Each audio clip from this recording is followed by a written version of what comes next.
Okay, well, this week we are starting on chapter 7, thanks to Kathy last week, finishing good. I And just snap that whip. chapter 7 is the last of the 3 chapters that we're studying that record what we call the Sermon on the Mount. So this is the last chapter that we'll be covering with the Sermon on the Mount in Matthew. So if I could get someone to read Matthew 7, 1 through 5. I'll Okay. read. Okay, thank you. Do not judge others in order that you may not be judged. For with the standard of judgment with which you judge, you will be judged. And with the measure you measure to others, it will be measured to you. Why do you look for the speck of dust in your brother's eye and never notice the plank that is in your own eye? Or how will you say to your brother, let me remove the speck of dust from your eye, and see, there is a plank in your own eye? Hypocrite, first remove the plank from your own eye, then you will see clearly to remove the speck of dust from your brother's eye. What do you think of that? I think I'm guilty, guilty, guilty. Guilty. Yeah. Guilty. Yeah, Yeah. most of us are. Most of us are either guilty of misjudging other people, and we've all experienced being misjudged by other people, I'm sure. The Earl Nightingale, Barclay quote, has a quote from him, I believe, where, and you know who Earl Nightingale was? Says, when you judge others, you do not define them, you define yourself. And he was, I said, now who is Earl Nightingale? And I looked him up, and he was a radio announcer and an author. He did motivational speaking and character development and living well, living a meaningful life. And he was also the voice of Sky King. Do you remember the old Sky King? Out of the clear blue western sky comes. I remember talking. Sing it, bud. Sing it. Was there a song? And his lovely daughter, Penny. I also had a little story that kind of talks a little bit about judging others. And it says, a young couple, Lisa and John, moved into a new neighborhood. And then one morning while they were eating breakfast, Lisa looked out the window and watched her next door neighbor hanging out her laundry. Her laundry is not clean, Lisa said. Our neighbor doesn't know how to get clothes clean. John looked on, but remained silent. And it says, every time her neighbor would hang out the wash to dry, Lisa would make the same comment. And a few weeks later, Lisa was surprised, and she looked out the window and to see a nice clean wash hanging in the neighbor's yard. And she said to her husband, look, John, she's finally learned how to wash correctly. I wonder how she did it. And John replied, well, dear, I have the answer for you. You'll be interested to know that I got up early this morning and washed our windows. Can I tell a quick one, Susan? Yes. After I graduated, I don't think the expectations in my home community were very high for my family because of my father. So I graduated college, I got a master's degree, I was teaching, doing really well, married, kids, successful. And I went back home for a funeral or something. And one of my high school teachers came up to me, took my hand and patted it like I was 85 and said, we are so proud of you. And I had no clue what she was talking about. And later on, after the event, whatever it was, I sat down and thought about it. And I said, what in the world were their expectations? Obviously, very, very low because of the circumstances I grew up in. And I thought, wow. Mm-hmm. And in the book study that we're doing on black and white book study, the Black woman who was a co-author of the book had mentioned, about she was on a debate team and how people would come to her and, say, oh, you speak so well, kind of a thing. And we were talking a little bit about that too. And where it's being given as a compliment, but then the person is taking it, can take it as, well, yeah, but you don't say that to all of the other people here that are on the debate team. You're just coming to me. Yeah, I got kind of a backhanded compliment like that when I moved back to Richmond after finishing my master's degree. And my mother said, I'm so proud of you. I really didn't think you could do it.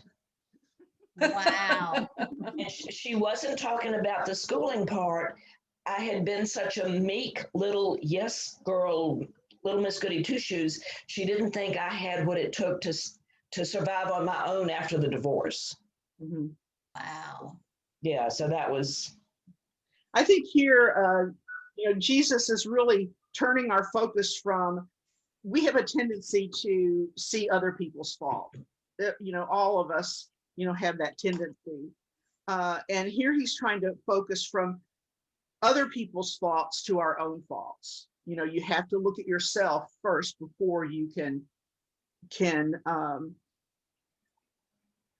you have to take the plank out of your own eye before But I'm sorry, Susan, don't you think the vast majority of us know what our own faults are?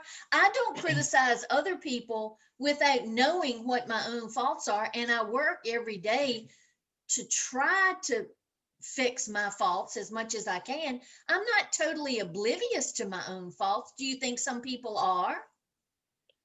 Oh, I think that I might be more apt to criticize someone, and then if I turn the mirror backwards, I might say, "Hey, what are you doing?" I think at one point between retirement and my mother moving in, I went to Paul Simrell as a counselor and got some help. And we had lots of wonderful conversations. It was very helpful to me. And at one point he said, boy, you really think about this stuff. So many times I ask questions like this of people and they just look at me and go, oh. So I think there's some people who just have their head up and locked and they live their lives without internal contemplation. I have a friend who wants to buy a t-shirt for me that says, let me overthink that. Yeah, then there are people like that, yeah. Yeah, let me get two. Kid needs one too. Michael says I need one too.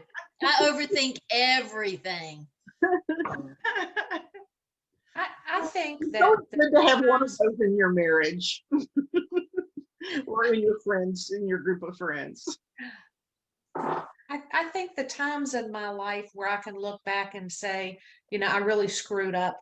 I should not have done that. It makes me kinder when it comes to considering things other people are doing. And so if there's any benefit to past sins of omission and commission, it would be that I look at people a little bit more gently than I would have if I thought I was perfect, which I clearly am not. Good I point. think the thing I think about sometimes is when I have judged somebody's actions and then I learn later that their dog just got ran over by a car or their mother has cancer or one thing another. And that really was kind of what was behind all their actions in the first place. Mm-hmm.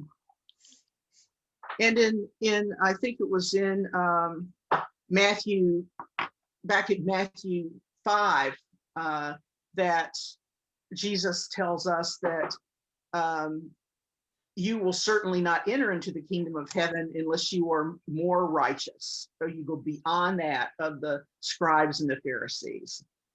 So he's putting a higher level of responsibility, on us, than we might have thought or had before. To really look at ourselves and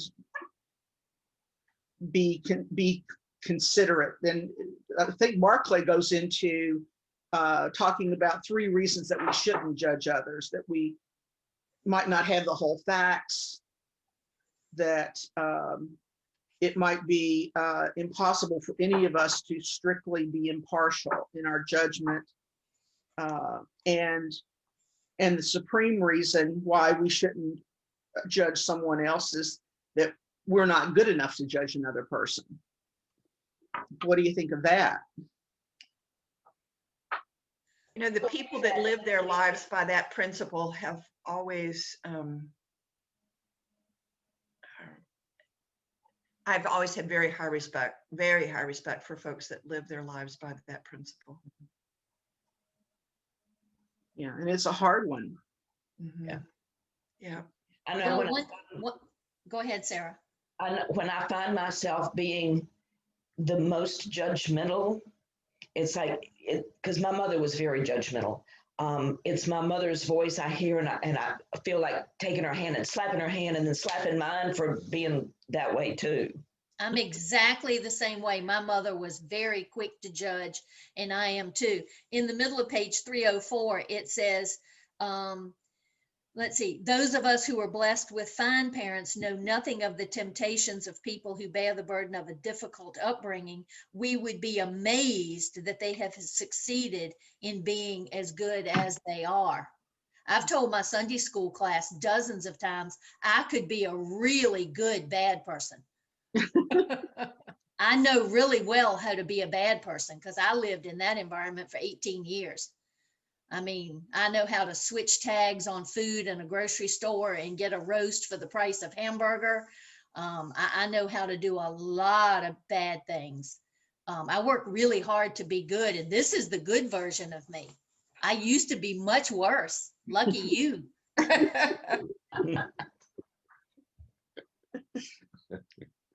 Yeah, and I think of things, you know, we might have done when we were children, you know, that hurt other children, Oh, yeah. that type of thing. So we might be making judgments when we don't really know the facts. We can't really put ourselves in the shoes of another person often. And so none of us are perfect, but we just have that tendency to see the imperfections of others before we see it our own. And that's what Jesus is saying here. And bringing up hypocrites, you know, and calling us hypocrites when we do that. Have any of you had people that you were less than kind to in school friend you on Facebook? I've had a couple of people that I was not nice to in high school friend me on Facebook, and I'm wondering if they're forgiving or if they didn't perceive my meanness the way I did. Because I friended them and we chat on Facebook, and I'm like, wow, I was kind of unkind to you in high school. Maybe they just wanted to keep their enemies closer. Ah, I read an article recently written by a young woman talking about this very thing, that number one, she had been bullied by some folks, but then she had turned around and bullied others, and was, as an experiment, reached out to the people who had bullied her, and made connections. And this was kind of a research paper for something. And to say, are you aware of how hurtful you were? And she's been very pleasantly surprised at how open most of them have been in terms of sharing their stories. And frequently it was, well, yeah, I know I was bad to you, but that was how I made up for the fact that so-and-so was being bad to me. I was just passing it on. And that how much of that goes on, and we don't see it because we just see our own little world. Oh yeah. Have y'all ever run into either a work or a social situation where you encounter the person who intentionally runs other people down so they look better? You know, they elevate themselves by destroying other people. Yeah, first husband. I'm sorry, say what? that again, Sarah. First husband. And I was so young when I got married, I didn't realize it was happening until he left. Uh-huh. And I started feeling better in his absence. Wow. Yeah. You know, Nancy, as a kid, you don't see that, but as an adult, you do, and you feel really sad and sympathetic for them. I think back now on two brothers who were bullies to me on the bus going to school, and one of them died recently in an ATV. They were crossing a creek, and the creek blocked up the exhaust hole, and he died of carbon monoxide poisoning. And I didn't feel anything for him. He was so hateful and so mean to me. I felt nothing for him. And I have thought about that so much in the last year or two. I don't feel any different, but I still think about him. It's so difficult when someone cuts at you or criticizes you not to want to come back with a one-liner, that. And sometimes my problem is I always think of the one-liner 15 minutes later. Me too. Yeah. Yeah. But probably better I didn't say anything. Yeah. Yeah. Let's read this follow-up verse, Matthew 7:6. I got it. Do not give that which is holy to the dogs, and do not cast your pearls before pigs, lest they trample upon them with their feet and turn and rend you. Now, after reading verses 1-5, and then coming to 6, what did you think? How do you judge that people are swine and dogs? And Yeah. you've got to judge them before you can avoid casting your pearls to them. Yeah. Those two have always bothered me. Yeah, you just told us not to judge. What do you mean? That I'm going to call this person a dog or a swine? Your mind, which one is it? And so that's one thing that I was thinking is, well, what is this all about? And one of the things that I read was that after warning us against judgmental attitudes and not being self-blind about criticism, Jesus is reminding us that he doesn't really mean to imply that people of his kingdom should suspend all what he calls discernment. That even though you don't want to be rash and unjust in your judgments, that you do have to have some kind of discernment, about what is good and what is not good. And that still was kind of hard to kind of understand. Barclay goes into that this sounds like, on first read, that Jesus is really showing exclusiveness here. And it's a reverse of what we learn as Christians, to exclude, people, or to call someone a dog or whatever. But also, if we remember the instructions that Jesus later we'll read about, instructions that Jesus gives to his disciples when he sends them out to preach or to bring the message to people. What does he tell them to do when he comes to a house or a town? Well, if they don't respond to your message, shake the dust off your feet and move on to the next town. That's right. That some people, comparing dogs and swine, and pearls, and Barclay even goes into the details of the language, saying that maybe it's really not, he really is being misinterpreted in saying that do not give what is holy to dogs and do not throw your pearls before swine, talking about the parallelism there, and how that holy and earrings are the same word. I don't know if any of you read that. I did. It was interesting. Where it could be, do not give an earring to a dog and do not throw your pearls before swine would be the most appropriate. And they're kind of the same, very close. The words are very close. But that there are certain people that you can bring a message to, or you might want to share the good news about Christ with, and they just aren't ready to hear it. Well, he made me think when I read this section about the early Christian church had to be very narrow and very focused, so they didn't invite pagans in without them making a change. They couldn't invite pagans in and then do pagan practices, or they wouldn't have been any different from any of the other dozens of religions at that time back then. So they had to be pure and clean and stick to the principles. I get that. Are we still supposed to be doing that today? I feel like the Christian church every year is becoming more and more liberal and accepting of things that may or may not be right. And I don't know where the line is. We've had this discussion in our fellowship class multiple times because our class, for the most part, is pretty conservative. And many of us in our class feel like we are becoming too liberal to the detriment of the church. And I really don't know where I stand on a lot of issues because of that. So are we still supposed to be narrow and limited like back then? Or is it safe enough now to be more liberal and welcome in more people? I don't know. I don't have the answer. Yeah. Any thought? I try to love the people and let God decide if what they do is right or wrong, because I want him to do that for me.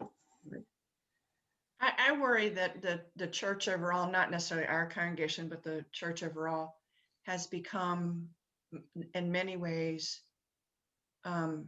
more politically involved than I feel comfortable with. I agree. Yes. Yes. No, I made a donate. I had no clue about this. I made a donation in honor of somebody to a Catholic charity, and I have since gotten on a number of Catholic mailing lists. And I am just, since the Catholic Church is not as active in this part of the world as this part of the country as other parts, I am amazed at how politically active some aspects of the Catholic Church are. And so I worry about that. Because I'm like you, Kit, and I think, it comes down to how we care for each other. No, I may not agree with the person who committed a major crime, but I am still expected to treat that person with respect and to share God's love with that person. Because inside they're a human made in God's image. That's right. Yep. Yeah. And I have always felt that Jesus was not a politician. He said, give unto Caesar that which is Caesar's. And I simply don't understand how, this can be associated with any form of politics. I don't understand that. Well, the KKK folks found support for racial cleansing in the Bible. Many of them went to church on Sunday. And evidently there are places in the Bible where you can support KKK philosophy. But where they are, I was taught them as a kid. I'm reading a book right now called Nobody's Normal. And this is related to what we're talking about, but kind of in a slightly different way. It's about mental illness and how the idea of mental illness has developed throughout history. And one of the things that he talks about is that, say, 100 years ago, if two men or two women had sex together, that action was considered immoral, but the people were not. That you didn't get this label of you are a homosexual. Those labels didn't exist 100 years ago. That's a man that did something that we disapprove of. And that the idea of, because at some point, some people think they're mentally ill or, there's something wrong with them, that those ideas change over time. And I think that that also is part of what we're seeing with politics. That, the judge, to me, not just the politics, but the idea, the judgmentalism that I see from both sides of the political spectrum is, it's not just political, it's the judgment. You disagree with me, so you are wrong. Well, you're not a person anymore. You're a sum total of what you believe in. Right, you're a label. Yeah, you're a label. You're not a person anymore. You're a homosexual, you're a liberal, you're a whatever. White, yeah, you're black, you're white, you're Asian, you're an immigrant, yeah. Yes. When we're all human beings, first of all, Right. we are all human beings. Right. So, It's being lost, I think. I learned more about Christianity from my grandfather, who drank whiskey, sat under an apple tree with his friends, had a beer, chewed tobacco, never went to church until he was in his 80s, I think, and taught me more about Christianity than anybody I know. mhm. I remember my dad saying that one of the most Christian people he knew was an avowed atheist. He, this was a man who, my dad actually rented a room from him at one point, and this guy brought a homeless person into his home to care for him. And how many Christians would you? We have a cat on the table. Excuse us for a second. Just on a little TV tray, so it's not real sturdy. But Daddy's many times talked about this guy bringing this homeless person in and taking care of him. All the time saying, "I'm an atheist. I don't believe in God." Right. Yeah. Maybe he felt if he didn't do it, there was no one else to help the man. It had to be a human, assistance. But he was the classic Good Samaritan. Mhm. Yeah. Right. So even though people may disavow God, they're not disavowing those teachings. Yeah. And God still works through those. You don't believe that you have to believe in God to be a good person, do you? No, I don't. Yeah. Actions speak louder than words. Yes. Yeah. And Barclay tells a story about that a little further along in this chapter. And the opposite of that is people who espouse to be good, but are horrible to their, people they work with every week and don't share what they have with others and aren't kind to others, but they go to church every Sunday to look good or because they want to be seen as upstanding in the community. Well, and The opposite is true too. right, and we see the judgment of a lot of congregations that I've been a part of in the past, have been so judgmental and just, what is that person doing in church, or that type of thing. And so it's like I see, I would see that and think, well, I don't know if I want to go to church, if that's what people believe. Yeah, that's what chased my sister out of church. She missed several weeks. Daddy was in the hospital for 13 weeks straight back in the mid 80s. So, Sunday we were at the hospital, and her minister knew it. He came to visit her at the hospital, but so I'm assuming the people in the congregation knew, but she said she went back and most of the greetings were, "Well, where have you been?" Wow. Yeah. And Look at the word Christianity and how many varieties of Christianity there are. We've already mentioned Catholics as though they're some, and historically there's been this Protestant Catholic thing, but look how many Protestant denominations there are and how we look down our nose at some of them. Well, and how many of us have heard of, I know that within Bud's mother and dad's church, they had split because of different beliefs within the church. Let me go back to my comment that I made earlier about the Catholic mailings that I've been giving. That is not to say I judge all Catholics that way. I have tremendous respect, and some of you know I've been very involved with some Catholic forms of spiritual development, and I have, I didn't mean to imply that, but just. yeah, okay. But I just wanted to be sure everybody else that didn't know me as well knew that. Back to the election of John Kennedy, that was a big concern, a Catholic president. Yeah. And, I mean, there was a Catholic church in my hometown, and we all knew they were weird and worshiped idols. No, I mean, I'm joking, but that's true, so. That's the, yeah.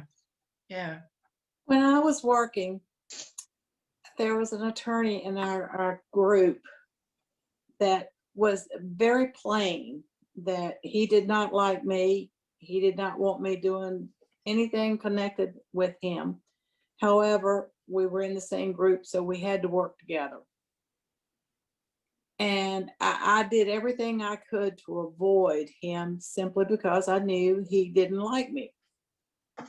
Didn't know why, but didn't understand it. But last February, we met at a funeral, and this was at visitation. And he came up to me with the biggest smile on his face, hugged me and said, "I am so glad to see you. Where have you been for 10 years? I mean, just da da da da da da da da." And I'm standing there with my mouth hanging open, going, "This is the same guy? Who is this?" And this morning, you all are really making me wonder what changed this man. Why did he go from being rude to me, cutting me off, to acting like I was his very best friend that he hadn't seen for 20 years. And he took me over to a group of a few more attorneys were there. And he said, "Look who's here that we haven't seen." And I just thought that was the most weird thing. And so I'm sitting here saying, did I misjudge him?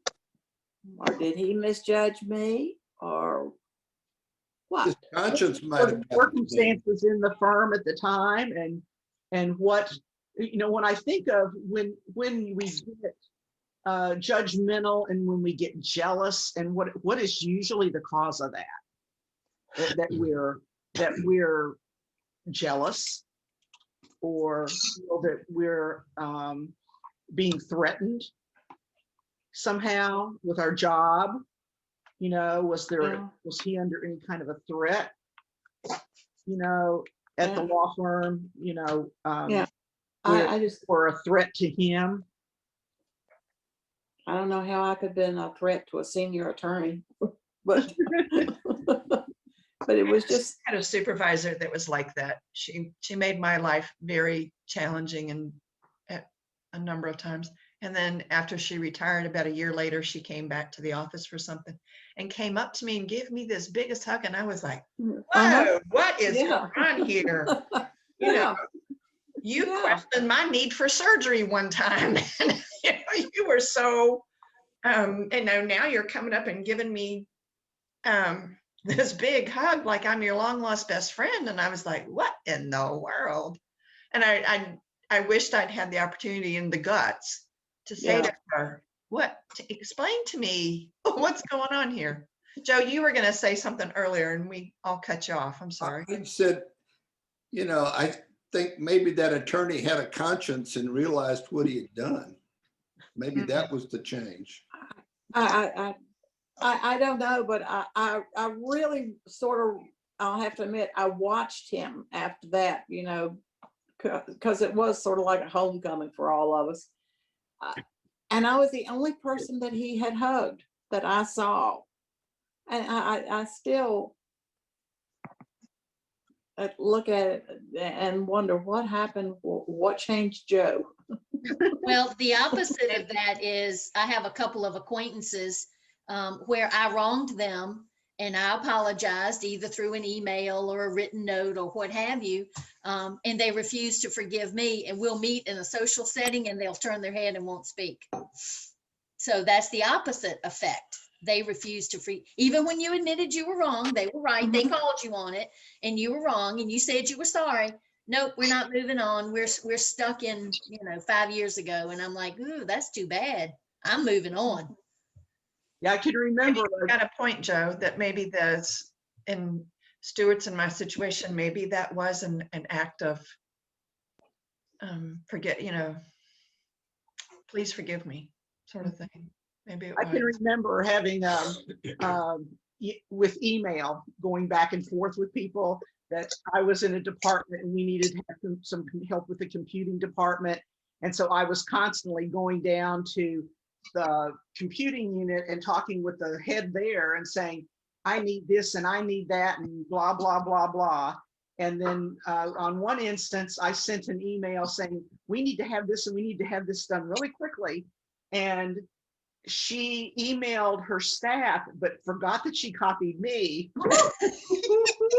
and said, you might as well go ahead and do it because Susan's going to pester you until you do. So go ahead. And then she realized afterward that she had sent that to me, and she came up and she was crying.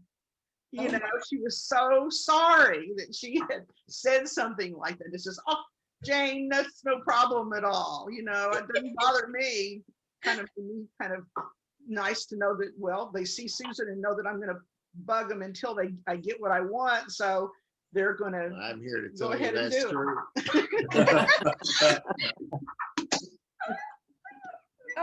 But before we move on, I'd like to circle back to the conversation that we were having about the good-hearted atheists and the atheists who do, good acts and seem to be behaving in a very Christian manner.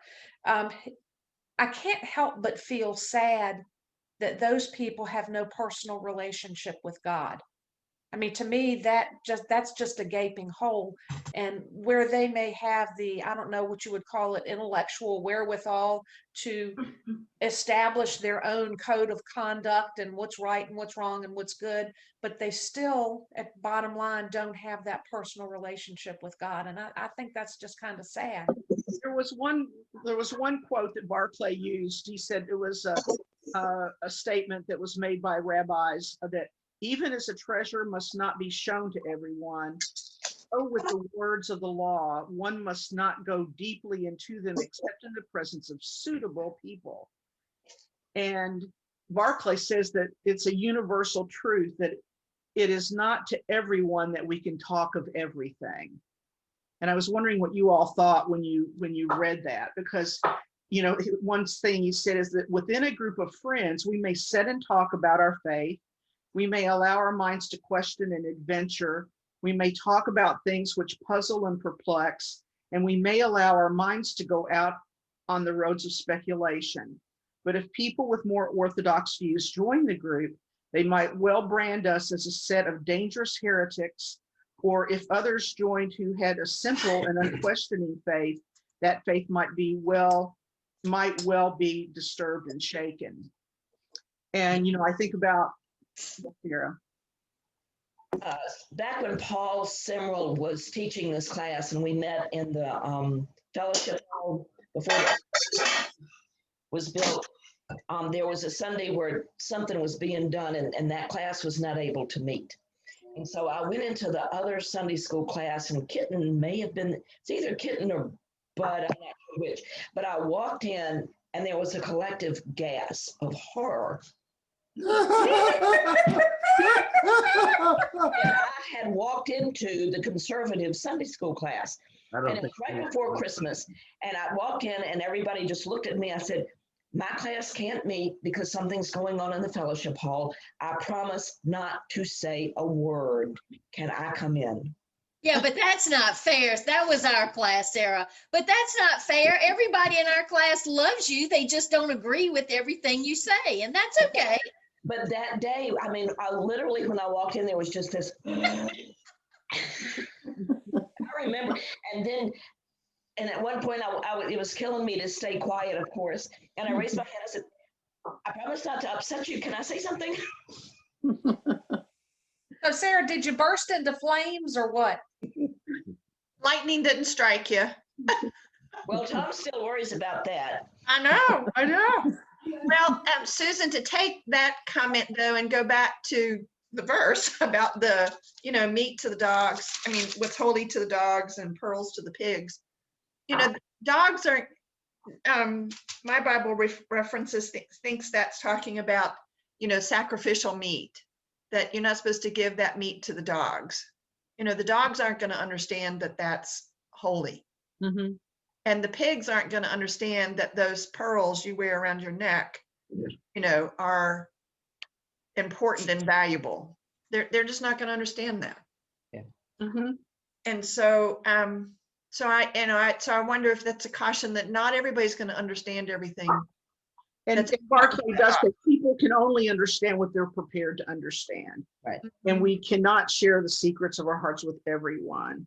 And says that some people, for some reason, aren't ready to receive the Christian story or the truth, that their minds may be shut, he says, or they may have it in their nature to mock anything that is Christian or holy, that we might not have any ground to stand on, to argue with them, about that. And he actually comes up with what is to be done with these people. I also think it's really important that we think about how people receive information. And for years, I had people who tried to, bring me the good news, but they did it in such a way that it was, this is a Bible and I'm going to beat you over the head with it until you accept what I believe. Mhm. And that's a very different message from when that first time I went to church and I sat in the back row and I listened to Cindy. So it's, Yeah. He says there was a quote, we are to share the gospel, but when it's apparent that it is not welcome, we move on. Our job is not to force the gospel down people's throats. Well, God will find someone to get to a person who says they're an atheist. It might not be you, it might be someone else. And I think it may be in this section that Barclay tells a story where some young folks were asking each other, well, how do you do this? And one girl from Africa said, oh, we don't talk. We just send a couple of Christian families into a community and they live their lives as Christians. And that message brings it, they don't have to say anything. They don't hand out Bibles or pamphlets. That's at the top of 311 for those of you that have the book.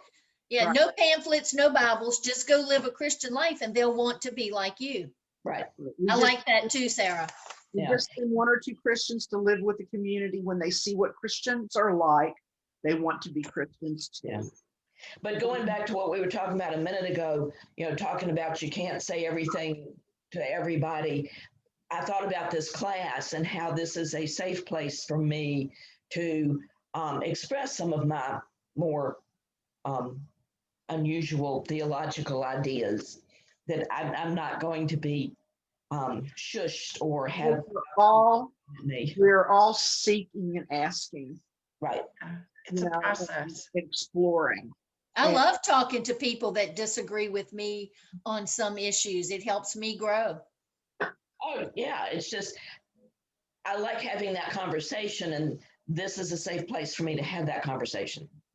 And Barclay is saying that when you can't get the message across to people or you can't talk with them about it, what do we do? Do we abandon them or whatever? And he says that what Christian words cannot do, a Christian life can also do. And that's when he tells the story of sending Christian families into the communities. And he makes a statement that the weakness of the church lies not in the lack of Christian arguments, but in the lack of Christian lives and people seeing how you live your life and wanting to be, like that. And I remember coming to Bon Air Christian Church and being a part of meetings and hearing people talk and especially, I remember one meeting with Chris Eisenberg that I've talked about before, where everyone's arguing about this particular topic and Chris comes up and says something that just makes all those arguments seem petty,